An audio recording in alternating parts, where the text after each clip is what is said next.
Austrians and talked about the madness of war.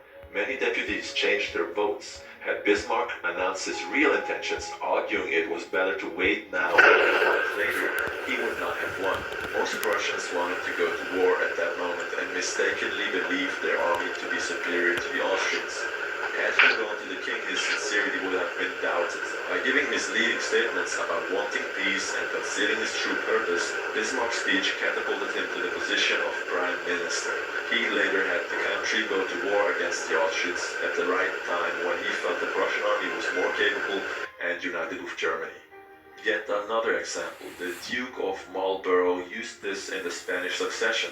During the War of the Spanish Succession in 1711, the Duke of Marlborough, head of the English army, wanted to destroy a key French fort because it protected a vital thoroughfare into France. Yet he knew that if he destroyed it, the French would realize what he wanted, to advance down that road. Instead, then he merely captured the fort and garrisoned it with some of his troops, making it appear as if he wanted it for some purpose of his own. The French attacked the fort and the Duke let them recapture it. Once they had it back, they destroyed it, figuring that the Duke had wanted it for some important reason. Now that the fort was gone, the road was unprotected and Marlborough could easily march into France. What else? Henry Kissinger used bland face to win opponents. Henry Kissinger would bore his opponents around the negotiating table to tears with his monotonous voice, his blank look, his endless recitations of details. Then, as their eyes glazed over, he would suddenly hit them with a list of bold terms.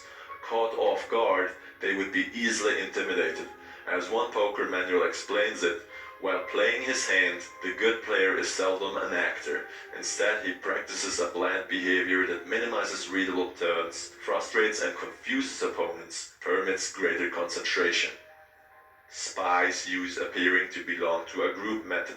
During the Cold War of the 1950s and 60s, as is now notorious, a slew of British civil servants passed secrets to the Soviets. They went undetected for years because they were apparently decent chaps, had gone to all the right schools and fit the old boy network perfectly. So, I paid close attention to all the feedback I've received from you guys and switched up the reviewing of the book's content to a great deal. I hope you like it better this way, and please let me know, and thanks for watching.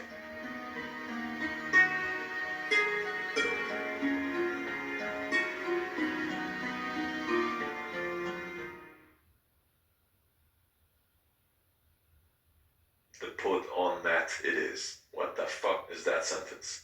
Be measured and believable, or your ruse will seem the put on mat it is. I'm not putting this in. Cheerios, made with whole grain oats and a whole pot of heart. At Amazon, hourly employees earn an average of over $23 an hour. All right, what are we thinking? Megacom. Megacom. Oh, guess this is mine now. Hey.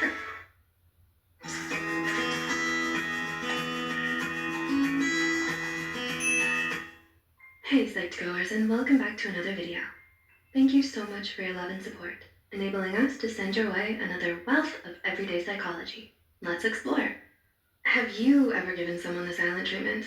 Or maybe you've been on the receiving end of someone's silent treatment. It feels uncomfortable, right? Stifling even. George Bernard Shaw once said, "The worst sin to our fellow creatures is not to hate them, but to be indifferent to them. That is the essence of inhumanity." There are many psychological reasons to explain why you may feel that way, but even more that shows how harmful giving someone the cold shoulder can be. Many people believe that giving the silent treatment is a dignified response to an argument, but it's not. The silent treatment is a form of ostracism.